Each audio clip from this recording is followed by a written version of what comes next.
on va revenir bien sûr sur le calendrier de déconfinement annoncé hier par Jean Castex avec notre invité Pascal Crépé, épidémiologiste et biostatisticien à l'école. Je savais que j'allais avoir un peu de mal à dire Alors pour tout vous dire, Pascal Crépé, on s'entraîne depuis quelques heures déjà là-dessus. Mais bon. Bonjour. Vous avez eu un an pour vous entraîner. Oui, c'est ça, exactement. Et vous travaillez notamment à l'école des hautes études de santé publique. Bonjour. En tout cas, on est ravis de vous accueillir ce matin parce que beaucoup de questions, on l'a entendu avec notre auditrice Régine à l'instant, au lendemain de cette conférence de presse du gouvernement, du Premier ministre Jean Castex. Et il nous disait hier que le pic de la troisième vague était derrière nous. En tout cas, c'est ce qui lui semblait en tout cas être le cas. Vous confirmez ce matin ? Oui, ça fait déjà plusieurs jours et même plusieurs semaines que l'on voit que les courbes s'infléchissent, que les indicateurs épidémiologiques s'orientent dans la bonne direction. La question vraiment qui se pose aujourd'hui, c'est quelle va être la taille du plateau sur lequel on est et à quel moment est-ce qu'on va commencer à avoir une baisse réelle des différents indicateurs, surtout les indicateurs hospitaliers. Il semble que l'incidence commence à baisser. Ce qui s'annonce, c'est plutôt une pente relativement douce, en tout cas plus douce que la pente que nous avions observée lors des 2 derniers confinements. Et ça, c'est plutôt une mauvaise nouvelle. Parce que comment on l'explique ça d'ailleurs ? Marge de manœuvre. L'explication principale, elle est certainement liée au variant anglais parce qu'il se propage plus facilement et plus compliqué à contrôler. Pour le même niveau de mesures de contrôle, vous avez un moins bon contrôle de l'épidémie. Et donc forcément, ça explique cette conséquence. Ouais.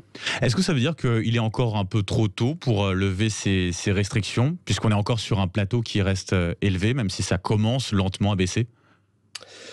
Vous savez, on serait en mars 2020, je n'hésiterai pas à vous répondre que oui, c'est beaucoup trop tôt, et il faut absolument faire baisser ce niveau de circulation.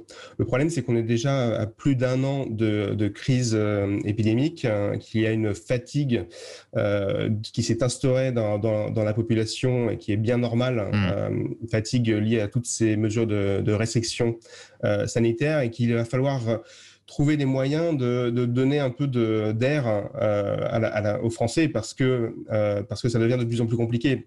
Notamment, ce qu'il faut bien comprendre, c'est que pour que les mesures soient efficaces, quelles qu'elles soient, elles doivent être comprises, respectées, acceptées, et c'est bien normal, de plus en plus tendance à faire des petits écarts parce que c'est compliqué de tenir dans la durée. On est vraiment sur un marathon plus qu'un sprint, et donc essayer de trouver des moments de respiration où on pourrait, dans des conditions sûres, des conditions sanitaires contrôlées, retrouver un semblant de vie sociale, ça pourrait aussi permettre de mieux respecter les mesures qui sont efficaces, les recommandations qui sont efficaces, à savoir ne pas, par exemple, se retrouver en intérieur chez les uns ou chez les autres. Donc, si je vous entends bien, c'est-à-dire que les décisions, en gros, de confirmer le calendrier, de progressive, en tout cas, déconfinement progressif, il est plutôt basé sur, du coup, des critères quand même sanitaires plus que politiques.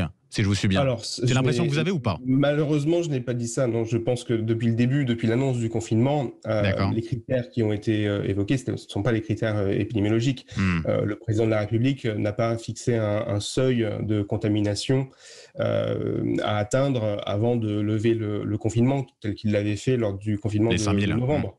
Donc, bien évidemment, ce ne sont pas des critères sanitaires qui sont fixés, mais c'est pas pour autant que c'est forcément une mauvaise chose. Moi, en tant qu'épidémiologiste, je suis pas choqué que l'épidémiologie et les niveaux d'indicateurs ne soient pas les seuls indicateurs pris en compte dans la décision politique.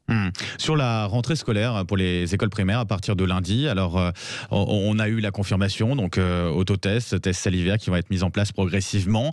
La fermeture des classes dès le premier cas de Covid. C'est rassurant pour les parents qui nous écoutent là en ce moment sur Sud Radio pour cette rentrée scolaire qui se rapproche. Alors oui, ça doit contribuer à les rassurer. Pour tout vous dire, il n'y a pas de consensus scientifique très fort sur le rôle des écoles dans l'épidémie. D'accord. On a plutôt tendance à penser, en tout cas certains parmi nous, épidémiologistes, ont tendance à penser que les écoles ne jouent pas le même rôle d'amplificateur épidémique qu'elles peuvent jouer dans des épidémies comme la grippe. Mais néanmoins, il y a des contaminations à l'école, des contaminations aussi chez les enseignants. Et donc, il s'agit de vraiment essayer de limiter ce risque de contamination, à la fois en respectant tous les gestes barrières et les protocoles sanitaires qui sont mis en place, mais aussi en détectant le plus tôt possible les éventuelles infections. Et c'est vrai que cette campagne de dépistage va permettre, je l'espère, d'atteindre cet objectif.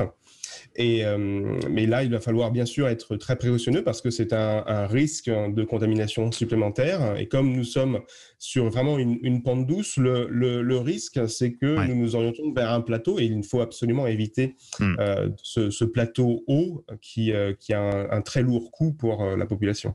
On l'a appris justement là, il y a peu de temps, la présence du variant indien pour la première fois en Belgique avec des étudiants qui sont passés par l'aéroport de Roissy, l'aéroport parisien. C'est inquiétant, ça vous inquiète ? Oui, c'est inquiétant, mais ce n'est pas forcément inattendu. Malheureusement, ce variant indien, il s'est déjà exporté dans plusieurs pays dans le monde. Vous en trouvez aux États-Unis, vous en trouvez dans plusieurs pays. Et donc, à partir du moment où on est capable de le repérer dans certains pays, ça veut dire qu'il circule de façon certainement un peu plus active ici ou là. Tous les pays n'ont pas forcément les mêmes capacités de surveillance pour pouvoir observer l'arrivée de ce variant. Donc, bien sûr, c'est une problématique. Il est inquiétant parce qu'il semble échapper à la réponse immunitaire et on ne sait pas encore si c'est juste la réponse immunitaire liée à une infection ou si c'est aussi celle liée à la vaccination. Donc, bien sûr, il faut absolument éviter d'importer ce nouveau variant sur notre territoire. Les mesures qui ont été annoncées pourraient permettre d'éviter cette importation. D'autres pays arrivent à limiter. Elles n'arrivent pas un peu tard, justement ? Sur la quarantaine, ce sera à partir de demain. Alors, le plus tôt est le mieux dans tous les cas. Ce qui nous protège, entre guillemets, pour l'instant, c'est que nous sommes dans une période de confinement. Ce qui fait que ce variant indien, même s'il fait effectivement des ravages en Inde, à l'heure actuelle, il n'y a pas d'information pour dire qu'il se propagerait plus que le variant anglais, par exemple. Donc, si nous arrivons à contrôler le variant anglais, contrôler sa diffusion et éviter qu'il ne se propage, ce qui semble être le cas, puisque nous avons un nombre de reproduction inférieur à 1, eh bien, si ce variant indien arrivait sur le territoire, il subirait, entre guillemets, les mêmes effets de ce confinement. Donc, ça ne veut pas dire qu'on est à l'abri, mais par contre, ça veut dire qu'il faut absolument éviter dans les jours et les semaines à venir son importation. Sur la campagne de vaccination, donc on est à plus de 13 millions de premières doses de Français qui ont eu cette première dose. On sait que ça empêche globalement très majoritairement les formes graves. Est-ce qu'on sait si ça freine la circulation du virus ? Parce que j'ai l'impression qu'il y avait encore des doutes dans la communauté scientifique. Est-ce qu'ils sont levés ces doutes ? Alors oui, en partie. C'est-à-dire que pour les vaccins à ARN messager, les dernières études qui ont pu être faites, et notamment les études qui ont pu être faites en vie réelle en Israël, par exemple, tendent à montrer que ces vaccins ont une efficacité contre la transmission, contre le fait de devenir infecté, de devenir porteur du virus, de l'ordre de 80%. Donc c'est un peu moins que l'efficacité contre la maladie elle-même, mais c'est déjà un très haut niveau d'efficacité. Et donc ça, c'est très rassurant parce que c'est en fonction de cette caractéristique d'efficacité contre la transmission que l'on se fixe des objectifs d'immunité de groupe, les fameux 66% de la population à vacciner, ou même 80-90% avec ce nouveau variant anglais. Tout ça est calculé en fonction de cette efficacité contre la transmission. Donc, c'est plutôt une bonne nouvelle. Il y a un peu plus d'incertitude vis-à-vis du vaccin AstraZeneca, qui semble avoir une efficacité peut-être un peu moindre contre la transmission, mais quand même une efficacité. Donc, c'est toujours bon à prendre. Mais effectivement, tout ça va dans le bon sens. En tant qu'épidémiologiste, on arrive à avoir une vision de l'évolution de la situation pour les prochains jours et forcément les prochaines semaines. Je pense bien sûr à l'été, comme beaucoup de nos auditeurs. Est-ce qu'on peut imaginer que, comme les l'été dernier, que le virus recule un petit peu. Est-ce que les températures vont jouer aussi là-dessus? Est-ce qu'on le sait? Alors oui, il y a quand même de plus en plus d'éléments pour dire qu'il y a un effet du climat sur la dynamique de l'épidémie, effet qui est soit directement sur le virus, parce que l'humidité et la chaleur a tendance à avoir un impact sur sa survie, mais aussi effet sur nos comportements. C'est-à-dire que plus on vit en extérieur, plus on aère, plus on diminue les risques de transmission. Donc a priori, oui, il va y avoir un effet et ça va nous aider d'autant plus à contrôler cette épidémie. Donc on peut espérer qu'avec cet effet-là, plus la vaccination, dans tous les cas, la situation s'améliore par rapport à la situation actuelle. Et donc les projections sur les prochains jours, indépendamment de ces effets climatiques, s'oriente, comme je vous disais tout à l'heure, à la baisse. Et d'ailleurs, quand on regarde justement l'indicateur de la dynamique de l'épidémie, ce fameux nombre de reproduction, ce R, eh bien, dans beaucoup de régions, il est passé en dessous du seuil de 1, ce qui signifie que les générations d'infectés vont être plus en petites baisse, du coup, que les générations précédentes. Bien sûr. Pascal Crépet, le mot de la fin, c'est avec Laurence Garcia. Oui, Pascal Crépet, durant cette crise sanitaire, on l'a bien vu, le président Macron faisait beaucoup référence aux experts du Conseil scientifique.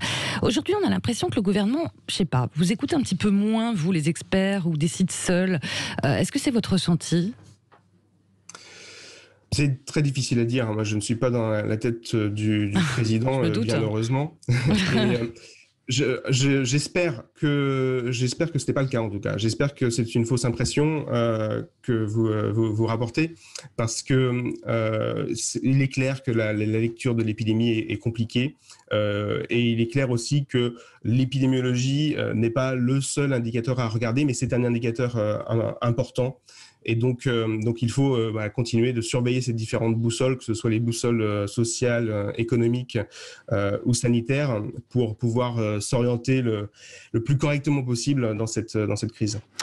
Merci Pascal Crépet pour toutes ces précisions ce matin sur Sud Radio. Je rappelle que vous êtes épidémiologiste et biostatisticien à l'école des hautes études de santé publique. Merci à vous et bonne journée. Et puis